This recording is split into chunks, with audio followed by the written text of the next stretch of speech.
Welcome to the Political Philosophy Podcast. I'm Toby Buckle.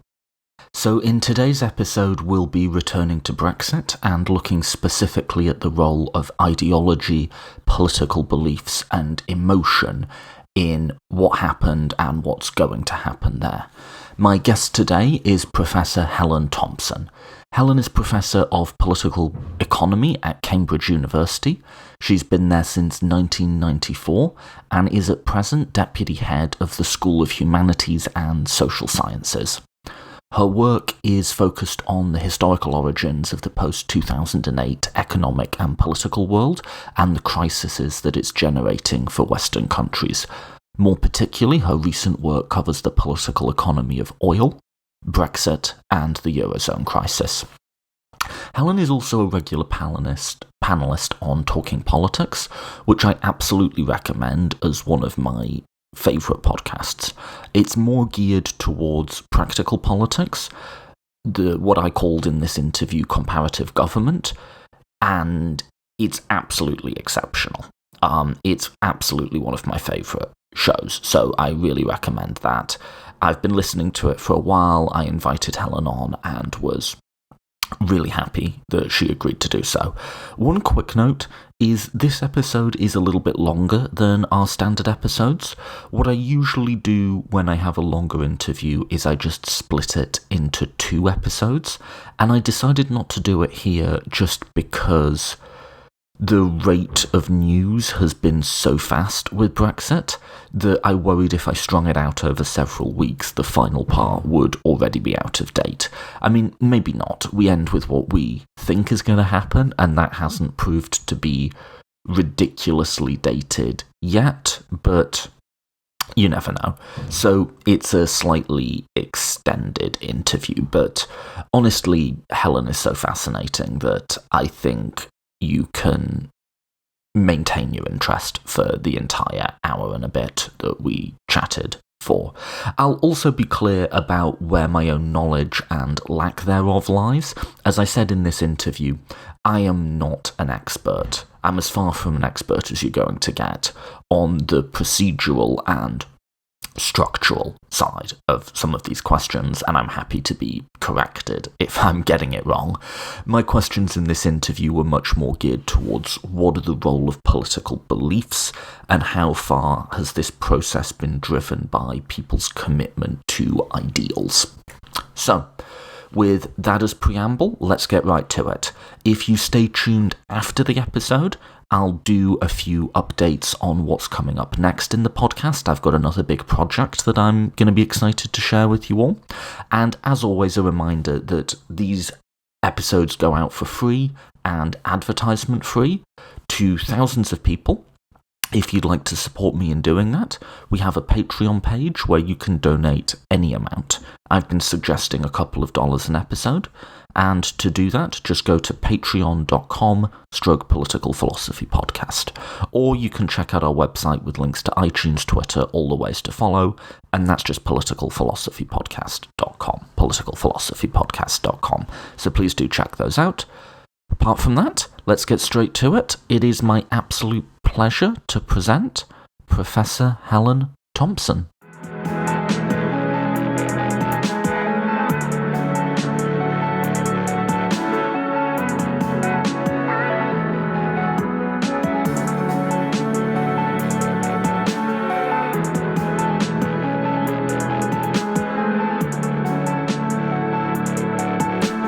Okay, I am joined today by Helen Thompson. Professor, welcome to the podcast. Good to meet you, Toby. Or good to talk to you anyway. Yeah, or if this counts as meeting in a digital age. Yeah. I think it does. So, I'll have already introduced you at this point, but do you want to just briefly say what sorts of issues you think and teach and write about? Yeah, so I'm Helen Thompson. I'm a professor of political economy in Cambridge University in the Department of Politics and International Studies. I spent most of the last sort of 10 years or so in one way or another working on what happened in 2008 and its economic and political fallout. And I'm a regular panelist on the podcast Talking Politics. Which I've actually recommended on this show before, but if anyone has not checked out Talking Politics, they absolutely should. That's one of my regular podcasts, and I found it. I remember thinking I need a show like this before I even saw it, and I was thinking I listened to a bunch of philosophy podcasts.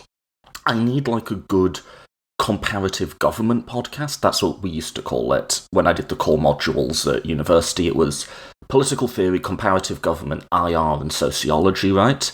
And I was thinking I haven't done any good comp gov in so long, and I need something that it goes beyond journalism, but not so far it's going to lose me.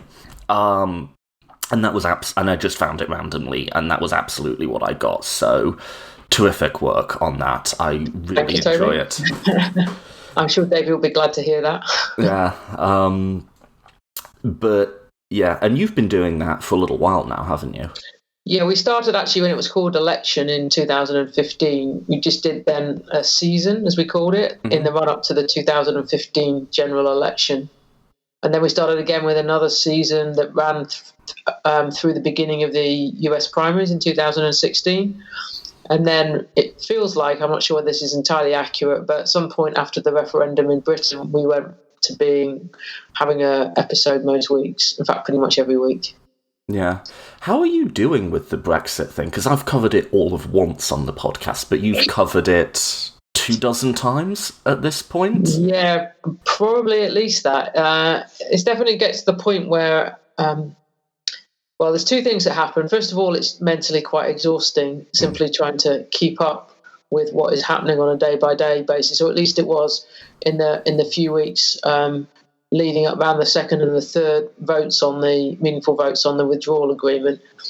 And then there's the question of, once you've said things about it often enough and been wrong often enough about making predictions, which I'm never very keen on in the first place, then that adds a whole other level of complication to it, because then people can just kind of turn around and say, well, you just keep getting it wrong. To be fair, I mean, you'd be hard-pressed to point to any single person who's made a lot of predictions and got them all right. Yeah.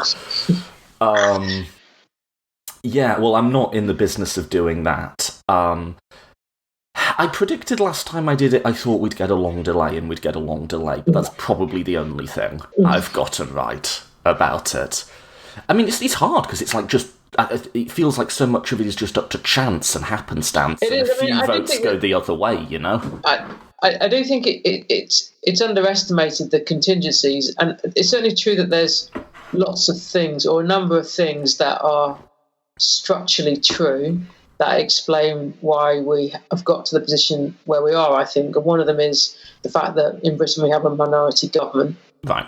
So a government that doesn't have a majority, and it's a de facto then majority in the House of Commons is dependent on a party that's at the centre of the conflict in terms of getting the withdrawal treaty through the House of Commons, which is the Northern Irish question, so the Democratic Unionist Party. And then there's the structural reality that the treaties that the EU has negotiated in this kind of context, whether it be its own internal treaties or the associate membership it was effectively negotiating with Ukraine, have tended to run into significant to severe problems when it comes to domestic ratification. Having said that, there are clearly some contingencies at work. I mean, I think a good example was on the third meaningful vote. There was an amendment put by 2 Labour MPs, which basically said that the withdrawal agreement should be supported under condition that Parliament would have a more significant role going forward in the future trade negotiations. And then the Speaker ruled that the amendment couldn't be considered. The government then said that it would accept the substance of the amendment anyway, even though it couldn't be considered. And the 2 Labour MPs who had sponsored the amendment, put the amendment forward, still voted against the withdrawal agreement. So I think there's an interesting counterfactual there. It's like, well, what would have happened if actually the Speaker had accepted the amendment, and actually it not being accepted made it more difficult, even when they were granted the substance of what they wanted, for those Labour MPs to have any ownership of what was then happening. So I don't think it's all determined by these structural forces, but there's no doubt that some of it is. And Well, I mean, I'm not an I'm not an expert on the structural forces. I am as far as you are likely to get from an expert on the structural forces. I have, though, had this weird feeling of, like, at least for the past month or so, just looking at the composition of the parliament, counting the votes whenever they do votes. And I'm just looking at it and going, right or wrong, whatever you want to see happen, whatever you ought to see happen, there are just not the votes in this parliament to pass this thing. And I've been feeling that as you keep doing the meaningful votes, it'll go up. But every time is it going to pass this time? Is it going to pass time? In the back of my head, I'm like, am I missing something? This is just not the parliament to pass this thing. Like, whether you think they should or not, there's just not the votes in this parliament to pass this thing. Which is why I said I thought we were going to get a long extension, because if it's just not going to pass no matter what, it's either that or you fall out completely, and which is more likely. That's where my analysis has been. There's no doubt that right from the start, in the sense of once the withdrawal agreement had been negotiated, the only realistic path to the treaty being passed through the House of Commons involved Labour votes, or at least the very least significant numbers of Labour abstentions. Because even if you kept the DUP on side, and you'd got almost all the ERG, so the Tory backbenchers who've been opposed to the withdrawal agreement, of whom some have been peeled off since the first meaningful vote, but I think about 30-something are still voted against on the third. Given that you have, I think it's 8 Conservative Remainers who don't want to vote for the withdrawal agreement either, then it's simply, as you say, a matter of arithmetic that all the ERG plus the DUP does not get you to a majority in the House of Commons once you have Tory Remainers. Now, clearly there have been a few Labour MPs who've been willing to vote for the withdrawal agreement, but that's a very small. It's in the number. Single digits. Yeah, single digits. So the path to passing it has always gone through the Labour supporters being more, at least around the 15, perhaps more like the 20 level, and it hasn't got there. And that's why I do think that what happened in terms of that amendment that was pushed by Lisa Nandy and Gareth Snell, who 2 Labour MPs, one in a Midlands seat and one in a Northern seat, where the majority of their constituents voted Leave, was of some significance when it wasn't discussed in the House of Commons. But the bottom line in this is the parliamentary arithmetic is always dependent on some kind of tacit support from the Labour Party. And I say tacit because abstentions would have made a difference too. I think there's structural forces acting on the Labour Party that just make that so difficult. Yeah. And, I mean, this isn't exactly what we sketched out, but there is this thing of, like, Labour's stated position is congruent with the substance of the withdrawal agreement. Why can't they just peel off 30 of their votes and give it to it? And it's like they can't. I don't think Jeremy Corbyn had. I think even if he said, okay, fine, we've got a deal, I don't know that his party would follow him. And I think this government, and we're in just such an environment of hating politicians, hating the political process, hating this deal, which has become, rightly or wrongly, known as Theresa May's deal. I just feel like any Labour MP is just thinking, do I want this stamped on my career forever? And the answer's got to be no. And there's just a political reality that they can't, I think, is what's happening there. Well, I think that's true, but I think that there's also a more complicated political reality that at some point the Labour Party has got to come face to face with, and that is how a not insignificant section of its electorate is going to respond to the fact that it has basically acted as an impediment to the United Kingdom leaving the European Union. Now, clearly there's a very significant part of the Labour Party in terms of members, and a pretty significant part in terms of voters that do want the Labour Party to be a party that is committed to the United Kingdom staying in the European Union. But there is also a significant number of Labour voters, not just, I think, those who voted Leave, but in those parts of the country where the majority voted Leave, but where there are also people who voted Remain who are committed to the idea that the vote in its democratic element, i.e. the result should be honoured, are going to find that it will cost them votes, the stance that the Labour Party has taken. And I think it is quite difficult to explain, once you factor having a referendum into it, why a party that actually hasn't, on the whole, got any substantive disagreement with what's in the withdrawal treaty, and which would have to have the withdrawal treaty pass in order to achieve things that its leadership says it wants, like the customs union, why they are voting against.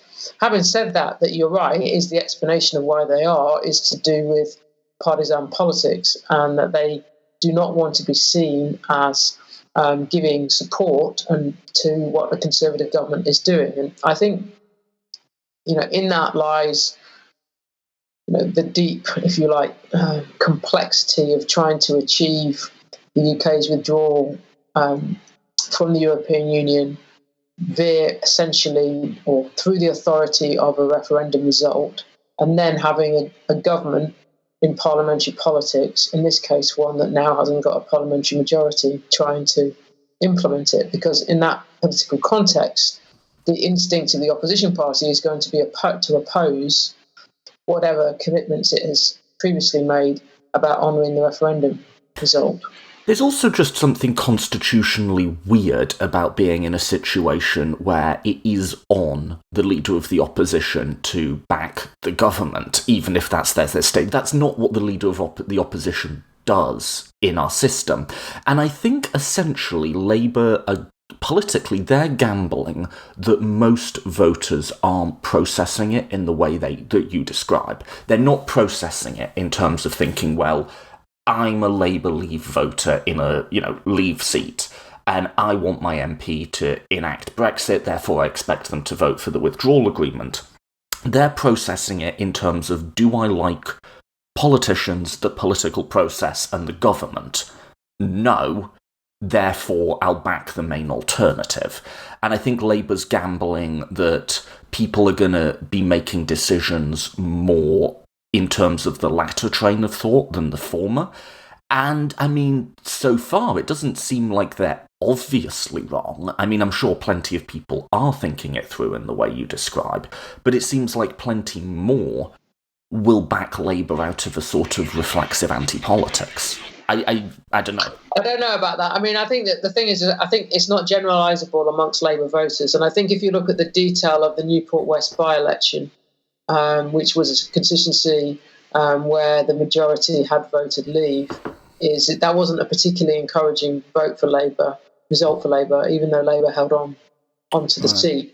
I think that what happens, and this is true for both political parties, is that they have not had an encounter, let's put it more neutrally than I was going to say, an encounter with the electorate since we have gone down the position of having the withdrawal agreement voted down 3 times by Parliament. And it is going to be very interesting to see what happens when large numbers of voters, because not all parts of the country have local elections. And if the European Parliament elections do occur, that will be obviously everybody in the country having a chance to vote in at least one election. It is going to be interesting to see how the voters react to all the political parties that have been involved in this. Yeah, absolutely. And even the EU elections might not be indicative of what people decide to do in a general election. And you can phrase it the other way is, yeah, Labour have they've just fudged it, essentially, right? They've tried to but there's another way of looking at it, which is, given that this is probably the least stable government in pick your time span, why are Labour still neck and neck in the polls? Why aren't they leading by 20 points, Well, Labour have been leading in the last week's polls or so, because what has happened that hadn't happened before is that the Conservative vote is really collapsed in the last week. So you have, the Labour vote has come down too, but you're talking about both of the main parties shedding votes in the opinion polls. It's just that the Conservatives are shedding them even more rapidly than Labour is shedding them.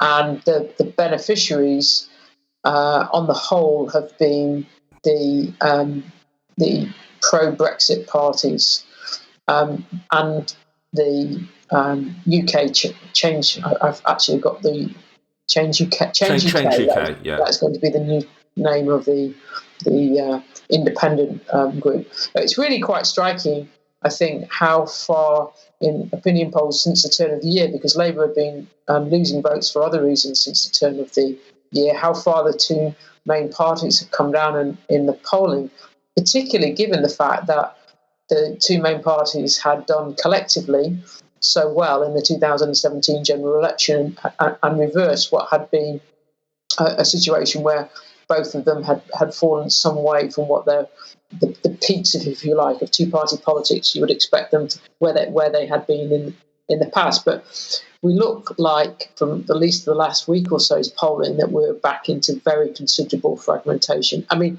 I think it was always a significant oversimplification to say that we went back to two-party politics at the 2017 general election, because that entirely ignores the Scottish situation, where the majority party is not one of the two main parties, and it ignores the fact that a small party was providing supply and confidence to the minority government. I mean, the polls you're referencing, though, are those general election polls or EU? Because they're a mixture of, they've been asking general election questions and European Parliament elections. And when it comes to European Parliament elections, the results of the Conservatives are even more dismal than they are in the general election ones. My only thought there is, like, if I'm a Conservative Brexit voter, I can vote for a Brexit party in the EU referendum because I don't really care about that election anyway, and it's proportional representation with lists, right? Yeah. So I can protest vote reasonably safely, but then if I'm, like, in a Tory-Labour marginal seat in the general, I'm still going to vote Tory come the general. So it wouldn't surprise me if they sort of switched back again. I think that the Conservatives might hope that, but I think that they'll find that if they are not able to deliver any kind of Brexit whatsoever, that is going to be a massive problem for them in the general election. Yes. Okay, so let's pivot to another factor. We talked about the structural constraining factors. Yeah. We talked about just pure happenstance, like does the Speaker allow this, which are obviously huge. I think there's another element which I wanted to talk to you about, which is the role of political ideology in this, because it does seem like we've talked a lot about the structural stuff, and correctly so, it's very important. But there has been a thing where we have, I'll give you my opinion and you tell me why it's wrong, where we've consistently underrated the extent to which people are motivated by purely ideological commitments. So it was generally expected all the way through the referendum that Remain would win, and because, you know, it's their economic interests or whatever, and the motivating effects of ideas like nationalism and take back control and various ideas about democracy were just much more powerful than anybody in the elite expected. But then, since the referendum, you've had the reverse effect, where it's like, okay, the public voted for Brexit, now what sort of Brexit do we get? How do we structure this? And there's been an underrating of how violent the ideological backlash against that is going to be, and how trenchant it's going to be, and how people are going to say, we want this second referendum, which I think is really just code for we want to remain, even in the face of, like, we can do some hyper soft Norway Plus or whatever. There's going to be a hardcore of people who will not be moved from that position, mainly for, like even if you're offering, you can have everything we want from the EU, everything, all the freedom of movement, whatever, just symbolically let us leave to just satisfy the result. They still won't have it. And on both sides of the coin, people haven't realised that people are not responding to purely rational incentives. They're responding to attachment to ideas about what democracy is and what it is to be free and sovereign, what it is to be a pluralistic, what have you. So I just wanted to, that's my view. Certainly not ideology is the only driving component, but it's a big driving component that's been discounted to our detriment? So let me put that back to you. Yeah, I think that there's a lot in that. I think if we go back, during the referendum campaign itself, is that the Prime Minister, David Cameron, and his advisors thought that the campaign could be won by essentially suggesting that it would be economically very problematic to leave the European Union, and that the European Union provided Britain with a set of economic advantages, and that the things that might be potentially politically problematic about the EU's direction of travel were things that the Cameron government had supposedly taken care of by the renegotiations, in particular, getting Britain essentially an opt-out, although it wasn't legalised, of the move to the Union. And it turned out that there were any number of voters who simply did not think in those terms, partly, I think, because one part of the Leave coalition, and it was a broad coalition with constituted by a range of different constituencies and with different views, but the one part of it, the least well-off part of the Leave coalition, just didn't think it had anything to lose in the same way. So if you kind of like fight a campaign saying these things are going to these material advantages are going to disappear, if you haven't got a sense that you've got those material advantages in the first place, it's not really a very robust argument. And I think that you're right in that there were a significant part, perhaps not always the same part, of the Leave coalition that had a strong set of commitments to the idea of democracy, and a quite strong idea about what democracy was supposed to be. And they looked at the European Union, they didn't see that as something that was democratic. They thought of it, and still think of it, as profoundly undemocratic in a number of ways. And I think that what's happened since, as you say, on the other side, is that there has been much stronger pro-EU arguments being made by people than have ever been made in British politics before.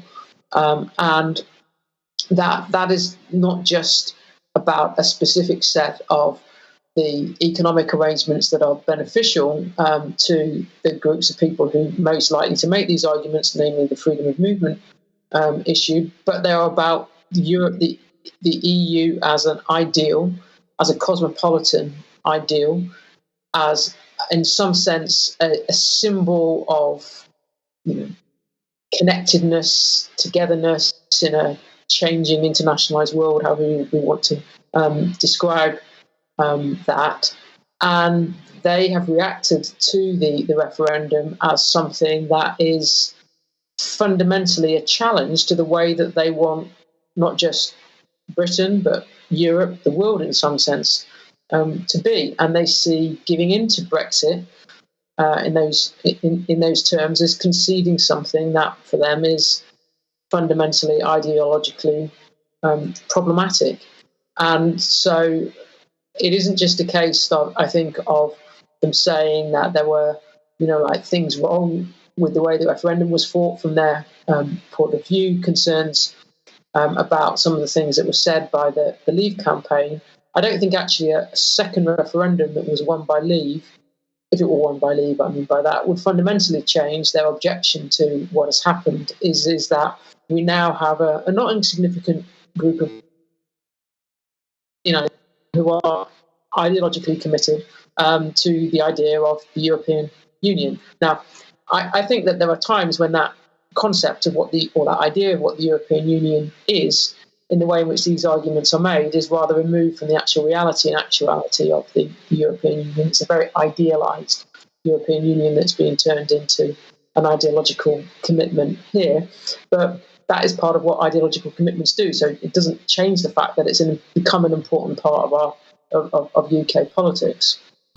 And there is a thing where, agree or disagree with ideological commitments, it doesn't help necessarily to just dismiss, which is what's happening, both sides are doing this, to just dismiss the other sides as purely irrational. They're not purely rational. They're emotional commitments as much as they are rational. But I think On the Remain side, they see the whole Leave commitment to nationalism as just an explosion of, at best, irrationality and at worst, outright bigotry and prejudice. And I think like you say, on the Leave side, they see the ideals that people are reading into the EU as wholly fantastical and counterfactual. My point would just be, if you want to understand what's happened, you have to understand that people really do believe these things and are motivated to maintain political stances by them. I agree with you. I mean, there's no way that you can understand what is happening in terms of the ways in which voters think about Brexit without bringing emotion into it.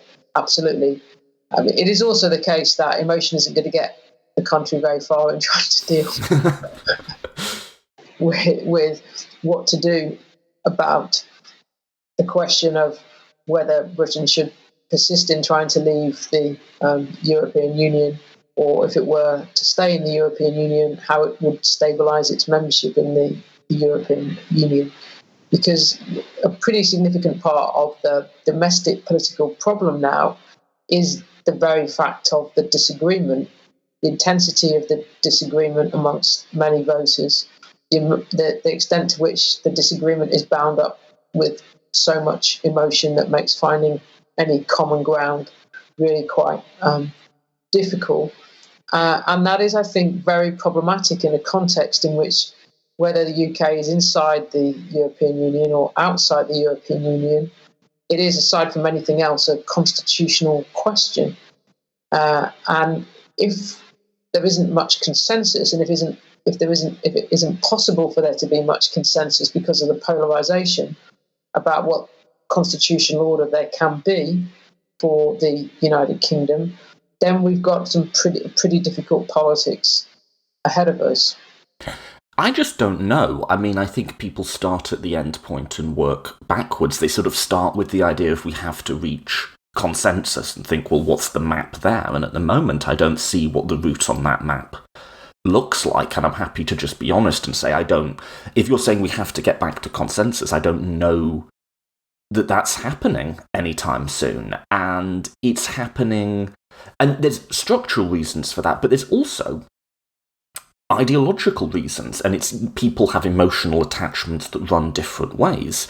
But also, I'll introduce another element, is they have emotional attachments to the same thing, but understand what that is, both in theory and practice, in very different ways. And democracy would be at the heart of this. So, in one of your columns recently that I read, you talked about how there's already been a tension within the EU between two different conceptions of what democracy could mean. One, procedural in terms of equal access to democracy, and one more outcomes-based in terms of the ability of people to vote for a policy or a system of governance that they want. And then Brexit has just made that writ large.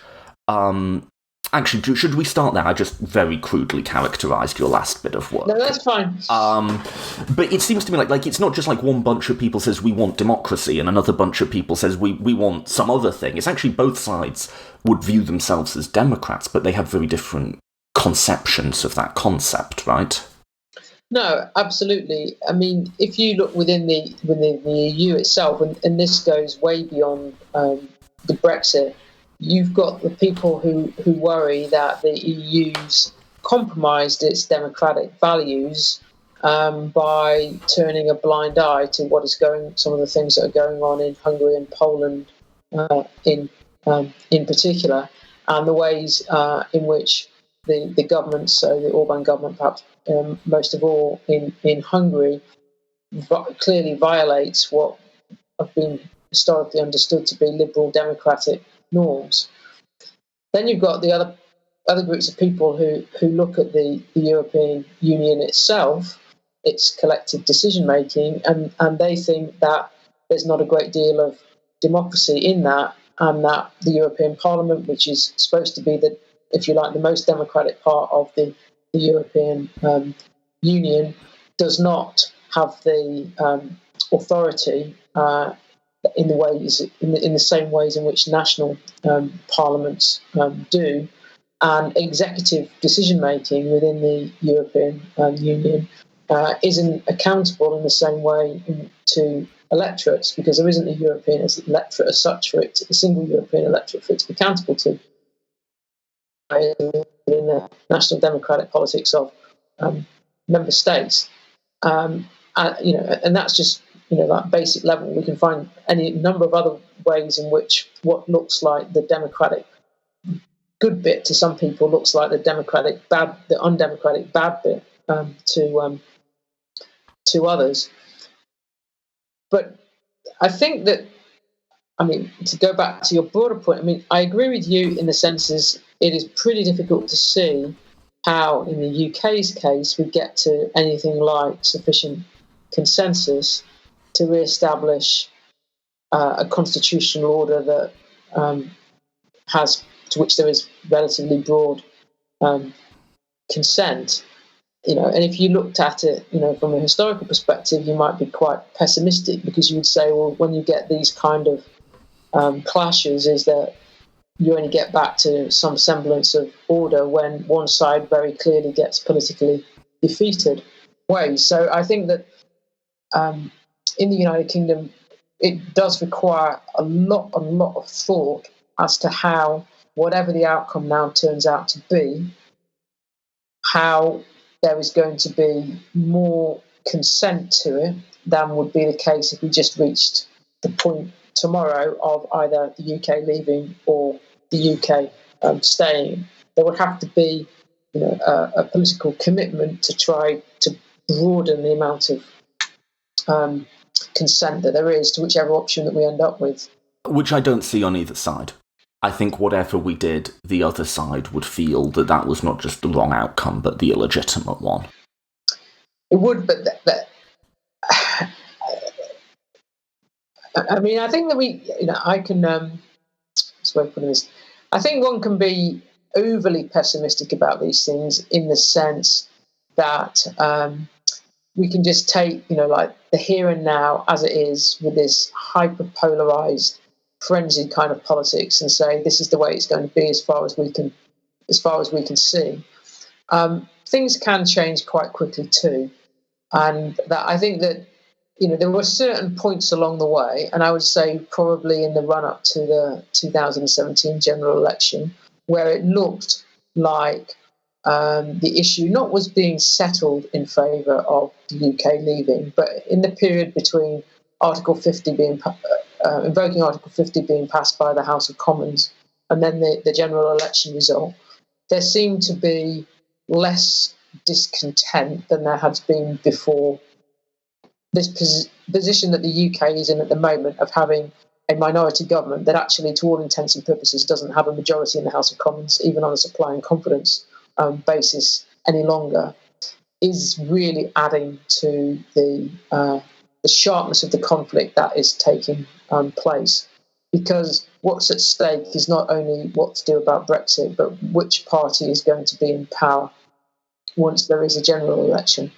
And that is obviously something that a situation where if you had a general election and you ended up with a political party with a larger majority, a relatively substantial majority, would be a different kind of political situation than the one we're in at the moment. Now, the counter-argument to that is it's not easy to see at the moment how we're going to have a general election which is going to produce a substantial majority. But I still think it isn't the case that we're going to be stuck in this particular place for 5-10 years, into infinity, so to speak. Okay, yeah, so you can definitely imagine counterfactuals in which we're at, if not a perfectly unified, a much more unified place. So Theresa May doesn't call that election, or say she calls it and wins 100 seats. Then we're not where we are. I think one reason I won't even say pessimistic, I'll merely say not optimistic that we end in this place of constitutional unity is, it seems to me, and tell me if I'm wrong both in my factual claim and in how it impacts this, that one of the principal facts of many Western democracies over the last 30-40 years is a breakdown of public trust in both politicians and the political process, and in their feelings of the legitimacy of the political process. And increasingly, it's not just people have always gone, politics, but increasingly it's a hatred and a desire to punish those politicians. And we now are living in societies, or at least in the UK and the US, where the majority of people don't feel any sort of connection to their politicians and the political process, and in fact feel profoundly alienated from it. Now, could, in a moment of national constitutional crisis, some exceptional politician find a way through, even in spite of that fact? Yes, I mean, I think that's possible. But I think as we do confront difficult decisions in the modern age, we're always going to be swimming against that current that people simply don't trust their systems of governance anymore. And that's always going to be something that it's just going to be a weight, a counterforce against our ability to find unity in moments like this. It's not going to be impossible, but it's going to make it much more difficult than it would have been 20, 30, 40 years ago. I don't agree about that. And there's no doubt that that there is a more general crisis of confidence. I don't want to overuse the word crisis, but a general, at least strong atmosphere of distrust, and that what has happened with Brexit is only, on both sides for different reasons, fueled that distrust. I think, though, that what we're looking at is not getting to something that could be described as unity. I don't think that that's ever really the basis of constitutional orders.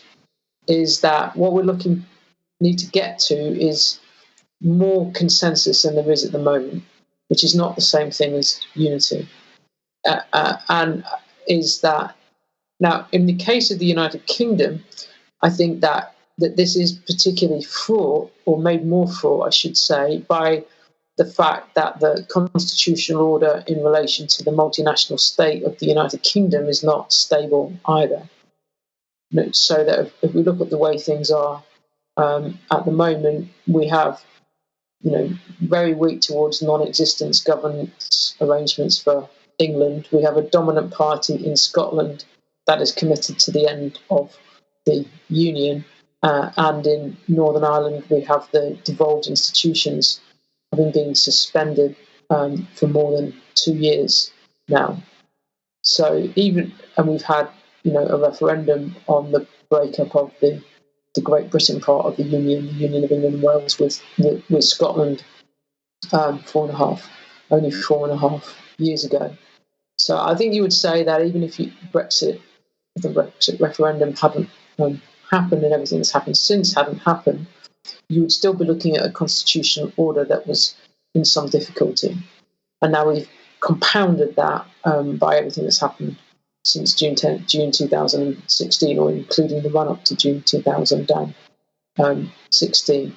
So I think that in the case of the United Kingdom, we've reached a point where we have to face some really quite fundamental constitutional questions, not start again, but engage in national serious reflection about what kind of constitutional arrangements that we want, and how they can be legitimated, and how the UK's membership or not of the European Union fits in to that. Because I think that what we've seen is that over Brexit is that we tried to deal with a question of constitutional politics, like what constitutional order the United Kingdom is part of. Referendum that then had to be implemented by parliamentary politics, in which the people who not only proposed the referendum but voted for it in the House of Commons by a very large majority didn't take into consideration really what the constitutional consequences of having a referendum that would lead to a leave vote would be. We've now got a much more polarised politics as a consequence of all this. We find it very difficult to deal with the Brexit question itself without, as we were talking about earlier, becoming a matter of partisan politics between the government and the opposition, regardless of what commitments have been made to voters about the referendum result. And I don't think that we can carry on as we are. Now, I'm not completely pessimistic about getting to the point where we can get to somewhere better, but I think that we've got to go through some quite difficult things to be able to get to anything where we get into a broader consensus than exists presently for the constitutional arrangements in which we have. Why do you think... do you think I'm right in my characterisation that we do seem to be just on this downward trend in terms of belief in government and politicians and their legitimacy? At least in, say, the US and the UK, although it seems like France and Italy are having similar moments. And if that is a reasonable characterisation, why? What's pushing us down that slope? I don't know. I think that it's.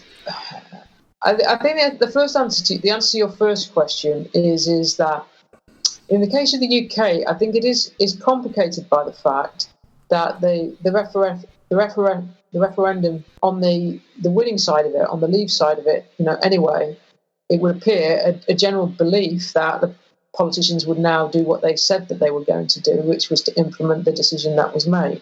So if you had a complete breakdown of trust in the politicians, I think you would have had a lot more cynicism early on about the ability of the politicians to deliver Brexit. And I think you can see this in terms of the fact it's taken as long as it has for the Conservative Party support to really implode in a way in which it's done in the last couple of weeks. Do you not think, though, it might not have been a majority element, but there was an element of that vote which was like, this'll show them? It was a rebuke to the establishment. There's no doubt that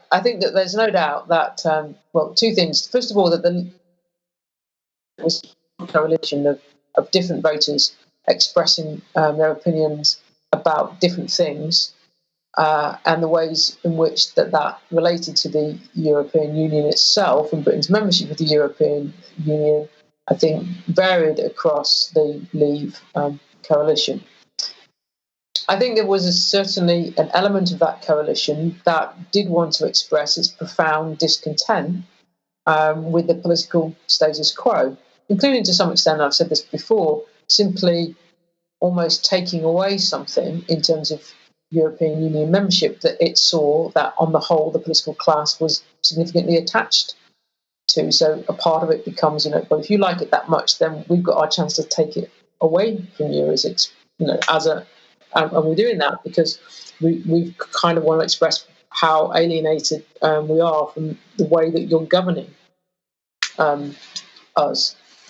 Nonetheless, there's still in the actual expression of that vote, it would appear a belief that those politicians would then actually take the vote seriously and act on the basis of that vote to move to Britain leaving the United Kingdom leaving the European Union. And it does look to me that the confidence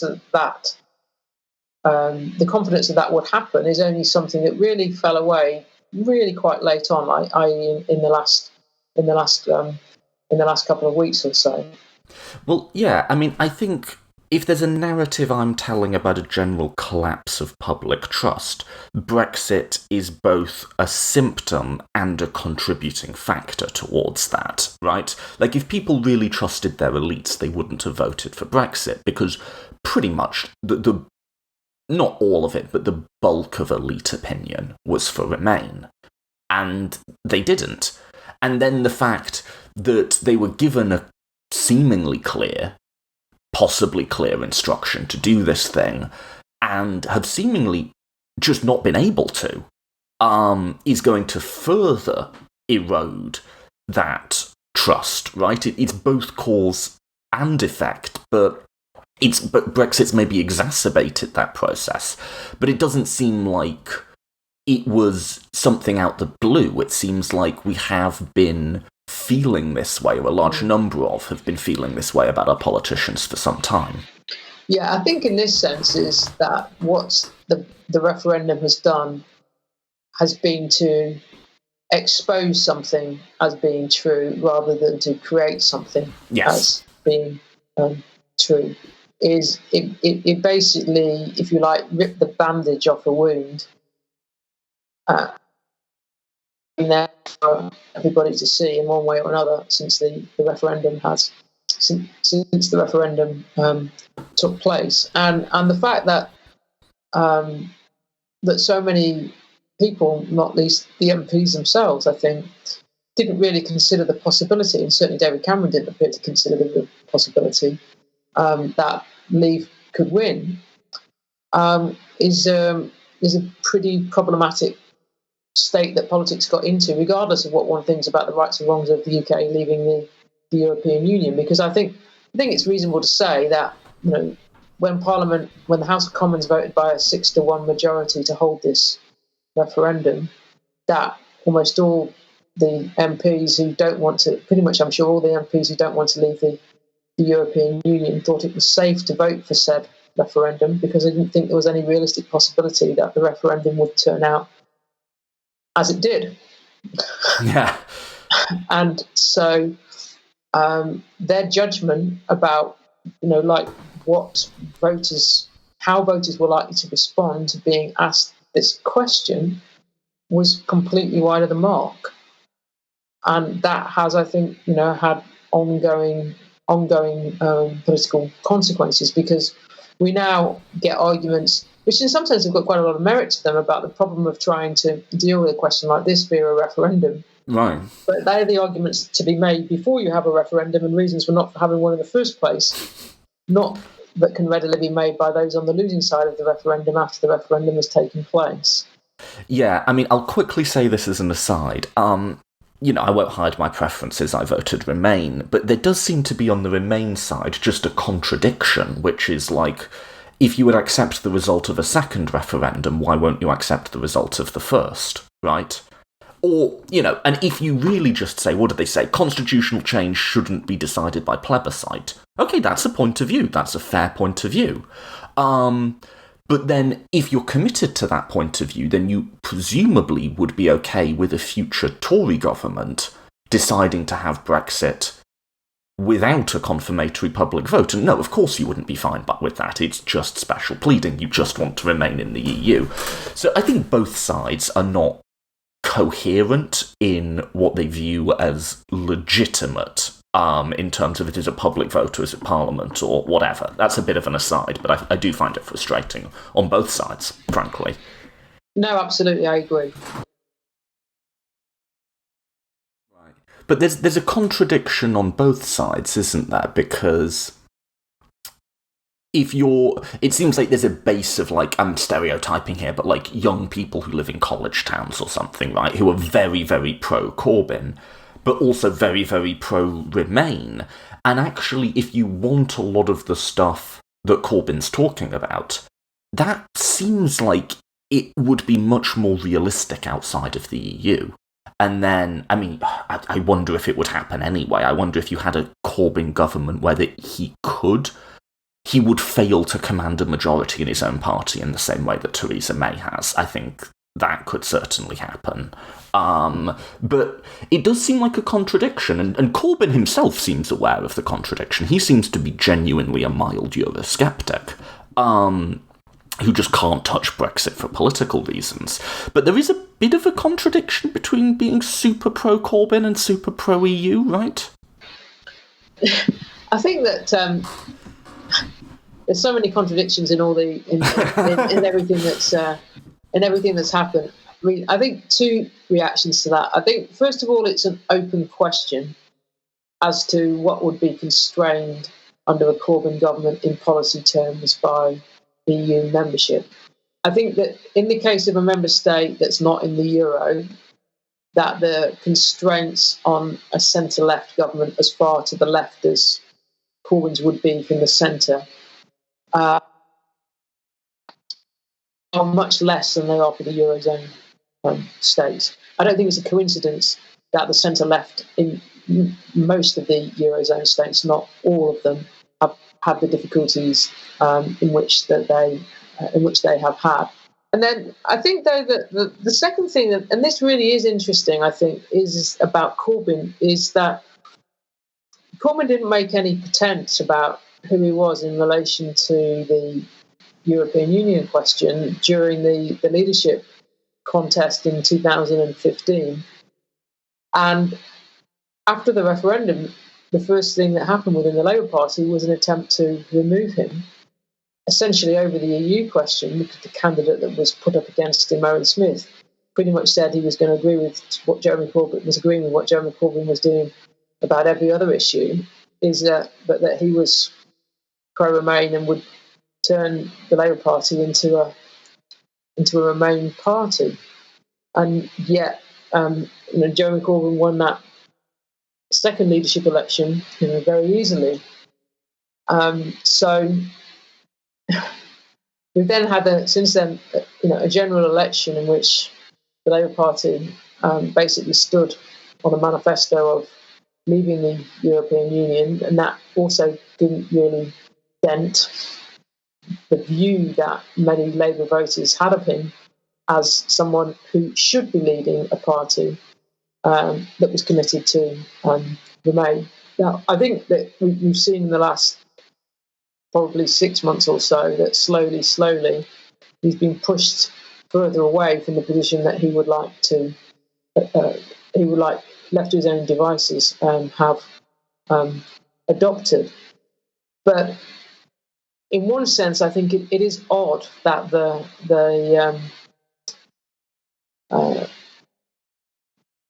Labour Party membership and Corbyn were able to stay as far apart as they were from each other on the EU question for as long as they were. And as I say, in retrospect, I think it might look a little odd to historians how he won that second leadership contest in 2016 as handsomely as he did, given where he's now ended up. I think my answer to why he won it would be people weren't really voting on the EU membership at all, even though arguably they should have been because it was the existential crisis of our day. They were voting on a reflexive dislike and distrust of political elites who they saw as being out of touch and having... I always get in trouble when I use the word neoliberal because people point out the problems with that, but essentially like a sort of pro-market, business-friendly, Tony Blair-y, right, type governance of the Labour Party that they no longer view as legitimately able to speak for them. And Corbyn, in a way, is a bit like, there's an element to Corbyn that's like the element to Brexit I pointed out, which is like, that'll teach them. You know what I mean? That'll show them. And I think there's an element where voters are well aware that the parliamentary party loathes Corbyn, and that's sort of part of his appeal in many ways. And I think that was what it was about. It was about... So I'm not an academic. I've worked most of my professional career for political candidates, and I think we talk about elites and bases. There's also sort of like a mid-level who are people who maybe show up to deliver leaflets or like post about it on Facebook and whatever. And both with the US Democrats and with both political parties in the UK, the elites and the mid-level have completely fallen out of trust with each other. And what you see in Bernie Sanders, what you see in Corbyn, is the mid-level essentially putting one of their guys in to fuck with the elites, essentially. I think that's how I would interpret that Corbyn victory, which then, like you say, is completely incoherent in terms of policy preferences. But I think that would be my story as to why that happened. No, I agree. I mean, the thing is that Owen Smith could talk the talk about delivering Corbynite policies, but he didn't have the credentials to do it in the way in which Corbyn himself did, or appears to have anyway. I think that it is nonetheless striking, though, that he had a quite as easy time as he did second time round, given the fact that the membership since has moved into a position of putting a lot of pressure on the leadership about the party's EU stance. And in that sense, I think that this goes back to the point that I was making earlier that since the referendum, the polarisation, I think, has actually on all sides increased rather than diminished. So if you looked at it in terms of saying, well, actually, there was a clear opportunity immediately after the referendum to turn Labour into an unequivocal Remain party, that wasn't taken, even by Labour to be more of a Remain party than Jeremy Corbyn wanted it to be. I think part of the explanation of that is that actually opinions on all sides, have simply hardened. I'm not saying there isn't anybody within Parliament or amongst voters' opinion hasn't hardened during the period, but the people with the strongest views, whether they be that those who are committed to overturning the referendum result in the UK staying in the European Union, or whether it's those who became in favour of no deal Brexit with no transition, have simply moved further and further apart from each other and taken more and more people with them. I wonder, okay, sorry, I'm wasting your time, but whenever I have someone really interesting on the phone, I want to, get the things that I'm actually legitimately wondering about. So, you've said so many times, or you and David have said so many times, it's getting 3 down to 2, right? That's the challenge of Brexit. I've got a vague, unresearched, spurious hunch that when we finally get it down to 2, it's going to be hard Brexit versus Remain. That the one that's going to fall away is going to be the withdrawal agreement. And my reasoning for that is everyone's been saying, Theresa May's got to use the threat of no deal to get Labour on board, or of no Brexit to get the ERG on board, right? Which seems tactically true, but that assumes that the end goal is the withdrawal agreement. And actually, even though that somehow is the compromise choice, right? Surely if you did ranked choice voting and you counted second preferences, that's what would win, either in Parliament or the public. People really believe in Remain, and there's a core of people who really believe in not just Brexit, but hard Brexit, in a way that they won't be talked down to their second preference. And there's a hardcore cluster of both of those groups in Parliament, and there's a hardcore cluster of both of them in the population. And maybe even added together, they're not a majority, but they really believe it, and they just won't be fucking talked into anything else. And I just wonder if eventually that's what it'll come down to, is the people who really believe in what they say. Because nobody feels that way about the withdrawal agreement. Nobody feels hell or high water, this is where I stand. I will sacrifice my other priorities for this. I will make poor strategic decisions for this. I am not budging from... Nobody feels that way about the withdrawal agreement. Or maybe Theresa May does. I expect Theresa May does. I think that I absolutely see where you're coming from, this, Toby. I think there is a dynamic that has come into play on the side of those who want to leave without a withdrawal agreement, is that they've become, I'm not saying correctly at all, I'm simply observing here, ever more convinced that, if you like, that the middle way, the withdrawal agreement, and a transition period, and then more negotiations, is a way ultimately of what they think of as trapping the UK in the European Union. So that even if they'd started off in a position where they thought that the UK should leave via Article 50 and the withdrawal agreement, they've now convinced themselves that that is simply a way in which Remain ultimately wins, in part by making the process even more, protracted over a long period of time. So I think they've got a narrative in which that there is only one way to leave, and that is to leave with a dramatic break, because every other way of leaving, starting with the withdrawal agreement, leads back to staying in the end. So I think that in that sense that there's quite a bit to what you're saying, and I would say that the desire on those who want to stay in the European Union has intensified and not diminished since June 2016. I think, though, that there's still a lot of people in the UK who wouldn't sign up to either of these positions. And I think that there's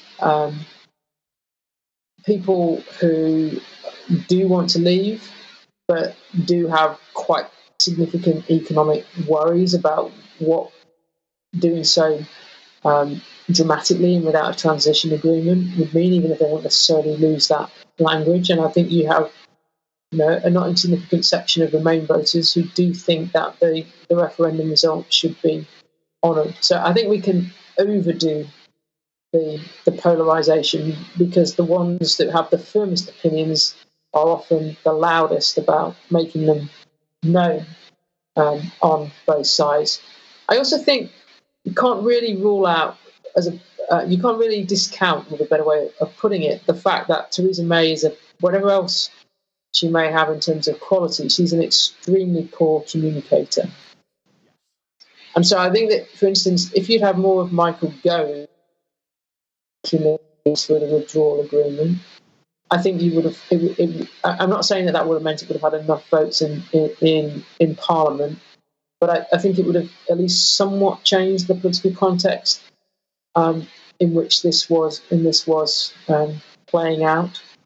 And so I think that I'm not saying for a moment that I think the most likely outcome now is that the withdrawal agreement will eventually, on however many times it goes to Parliament in the end, pass. But I don't think we should absolutely rule it out as a possibility. It would involve significant changes to the political declaration, and it would cause havoc for both political parties. And in that sense, you might say, well, it's a very low probability outcome now. The counter-argument to that is that both of the ones that you say become the binary are really, really radical things to do. I mean, both leaving the European Union without a transition and either revoking Article 50 or having another referendum. Now, having another referendum might not seem like a very radical thing to do, but I think once you get into the difficulties of like what you actually are asking this referendum question, and how you could have a referendum that isn't really stacked so strongly in Remain's favour in terms of the question that was asked, that make it very difficult for Remain not to win, before you get into arguments about whether the franchise should be the same as it was last time. And you certainly would get arguments made that the franchise needed to change.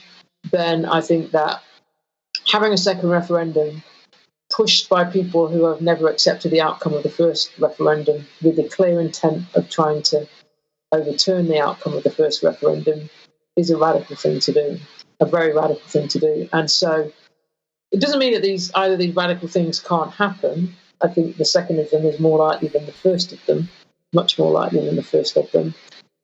You think it's more likely we do a second referendum than we have a no deal? I do, yes. Okay.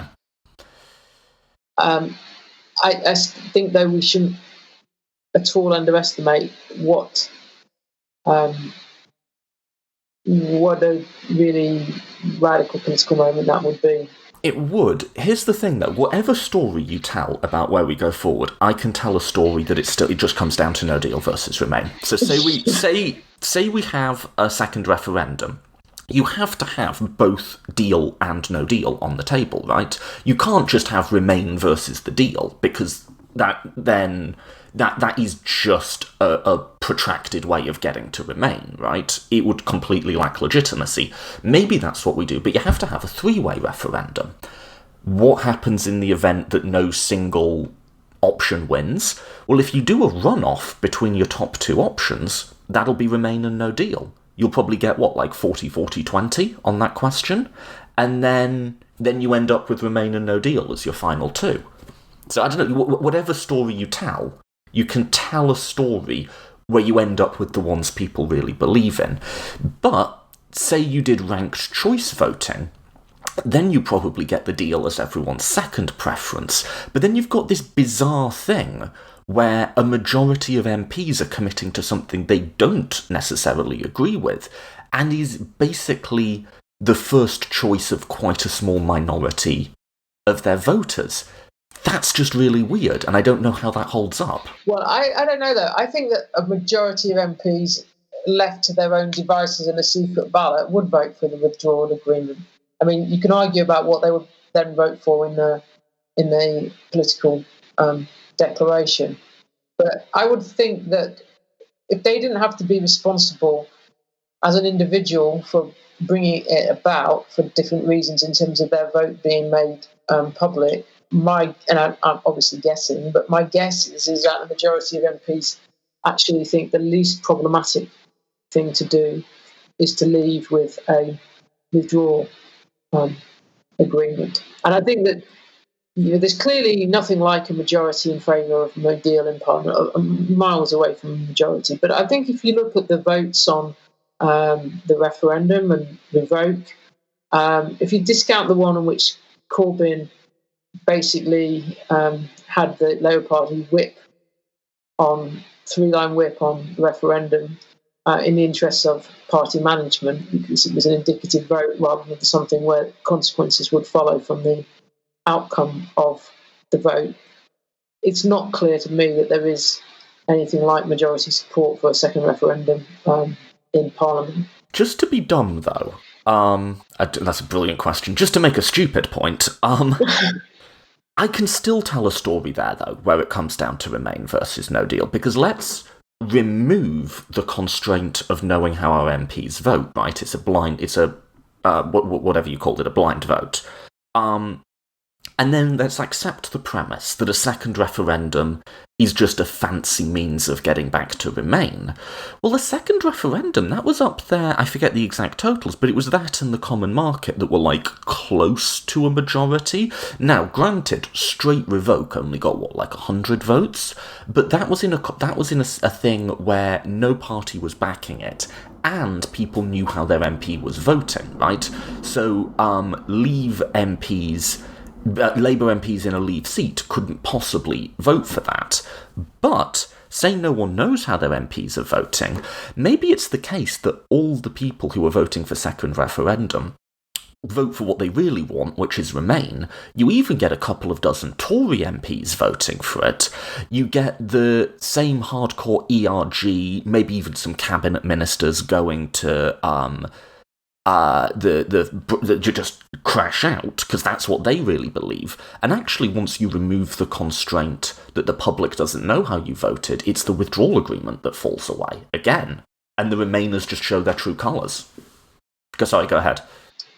Yeah, I think that the difficulty is in some sense that the second referendum faces the same difficulty that the withdrawal agreement faces, and that is that the Labour Party, on a consequential vote, the Labour leadership, I should say, has got to commit or not the Labour Party and whip for to a position that is problematic for the Labour Party. It is problematic for the Labour Party for the reasons that we discussed earlier, to vote through the withdrawal agreement, or to allow significant numbers of its MPs to abstain in ways that would allow the withdrawal agreement to pass. It is also problematic for the Labour Party to become the party that supports a second referendum. Not that there aren't advantages to the Labour Party with some voters, indeed perhaps quite a lot of voters, from moving to that, clearly and unequivocally to that position at a point of decision, but there is pretty clearly a price to pay for it in electoral terms too. And I think if you see it as the Labour leadership trying to allow things to happen without absolutely having to take a stance, we can explain quite a lot of where the Labour Party has been on the Brexit question. So whilst I see what you're saying, I still think the missing bit is we've got to see a firm move from the Labour leadership to commit Labour to being a second referendum party in order for that state of affairs to come about. Yeah, and I mean, the blind voting constraint is completely counterfactual. Like, there's no suggestion anything like that is going to happen, right? No, absolutely not. I mean, they can't have secret ballots, so... Yeah, no, I was just playing with the counterfactual. Yeah, I mean, let's end. But I don't see this changing. I think Labour have made the decision, and it may in fact be the correct strategic decision, that really just trying their darn best to not be pinned down to anything, and to not vote for this thing either, is their correct strategic option. I think that's what they've decided, and I think it would take a big shift in public opinion, a decisive election result, something to get them off that. I don't see the DUP or, the hard Brexiteers changing. I don't see the sort of moderate, quote-unquote moderate Tories changing. I don't see anything. I think people have made their decisions based on reasons which we may not like, but are perfectly intelligible. I don't see a majority for anything in this parliament, ever, basically. No, I think that it's quite difficult to see now how this House of Commons can decide anything.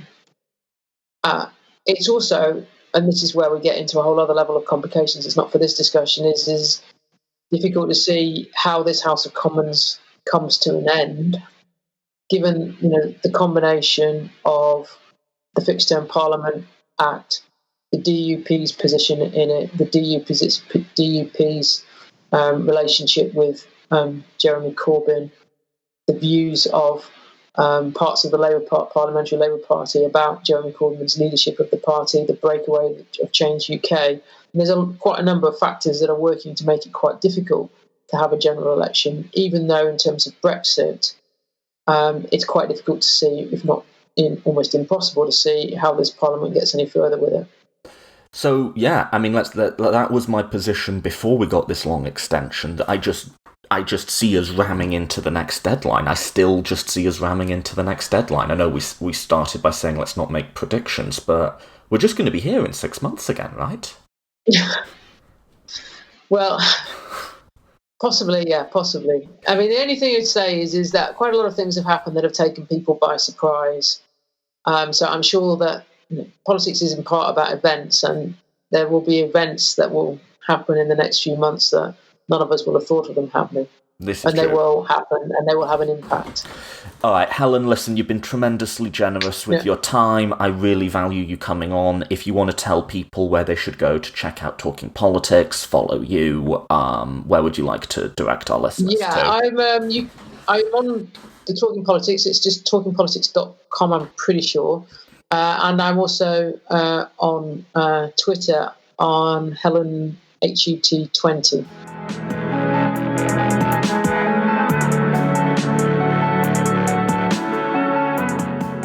Thank you for listening to the Political Philosophy Podcast. So this has already been a longer episode, as I mentioned, but let me just talk about some of the great things that we've got coming up on this show. So I did another Twitter poll, and I asked, I did this longer thing on libertarianism, which ran to about 6 hours between all of the different episodes, and I've been doing a few more solo episodes recently. So I asked, what sort of percentage between solo episodes and interviews would you want to see on the podcast? And I gave a few different options, and it was pretty close, actually. We got like a decent spread, but the one that won was 30% solo, 70% interviews, and that's about my instinct too. I think that sounds about right. The next was 50-50, which seems like slightly too much solo for me, and then I gave people the option of like basically all interviews or basically all solo, and those got a little bit less, although still some votes. So I decided, I think like somewhere in the range of like 30 to 40% solo seems about right for me. That way, if you're just here for the interviews, you still get plenty of them, but the people who've been telling me to make it only a solo project, they still get enough to keep them tuning in. I did another poll, and I asked what people would like to see. I'm not going to make it quite as long as the libertarianism one, but I gave people the choice of John Stuart Mill, more political ideologies, or Machiavelli, and it was close, but Machiavelli won, which I really like, because I've been wanting to talk about Machiavelli for a long time, and I haven't found the right guest to do it. And I'm going to give you something which, when I did the libertarianism series, I was giving you a very distinctive point of view, but I was telling a story that's been told by other academics, most notably Michael Friedan, also Kenneth Hoover. I was telling a story that has been sort of researched and thought out by other people, and what I saw myself doing in that series was essentially popularising it. I'm going to bring you an original Machiavelli. And because it's me, I'm going to do an ideological analysis of how Machiavelli has been used. So I'm not going to try and be a historian of political thought and someone who reads him in his original language who can really go like, oh, this word means this and this word means this. I'm actually much more interested in how the name Machiavelli, how his ideas have been utilised and used for ideological projects in the modern age. And so I'm going to look specifically at the ideas of neo-republican liberty, where people like Quentin Skinner and frequent guest of the podcast Philip Pettit have taken those ideas and created a modern ideological construct from them. I'm interested in the variety of historical constructions. And I'm also interested in the central role of class conflict and the way in which Machiavelli is one of the very few writers out there to say class conflict is not only a necessary but a good thing. And I want to look at how that idea has been and can be used. So I'm going to do a series on that. Probably going to take me a few weeks to research and record, but that's going to be coming out. I've also got some really exciting interviews coming up, and I'll announce them as they come out. If you want to get all of these announcements and participate in these polls, absolutely the best way is to follow me on Twitter. We do also have a Facebook page, but I generally try not to spam people as much on Facebook, whereas I am pretty active on Twitter. And if you don't have a Twitter account, come join the wonderful site that its own users describe as a fucking hellscape. Philosophy Twitter is a bizarre and weird and interesting thing that I've become a participant in recently. So, yeah, follow me there if you want to catch all that. And I'm really excited to start work on this Machiavelli project. I wasn't sure which one of them I wanted to do. I wanted to just do more political ideologies, but then I think this has proved correct. And when I saw that Machiavelli did win, I was like, yeah, I've actually got a lot that I want to say on this. And it's such a fun historical character and such a fun period of history. I'm really excited to start working on this project, so stay tuned for that. So that's coming.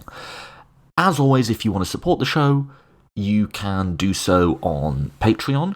A lot of work goes into these, both the interviews and the solo project. This has come to consume a huge part of my life, which is great, actually. I love doing this. If you want to support me in doing this and show that I'm not just howling into the void, as many of you have, by the way, many people have sponsored me on Patreon, then please do so. It helps pay the bills, and it, shows me that I do have a supportive audience, which is amazing.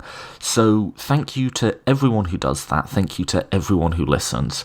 To have this sort of platform of engaged interest where I can take on projects like this and do interviews like this is amazing, and I'm genuinely grateful for all of you. Really. That's about it. Probably interviews next week, and then hopefully I'll have this project on the air. Is that the right way one would say that? But coming live within the month or so. So lots of exciting stuff coming up. Please do stay tuned. Apart from that, thank you again for listening.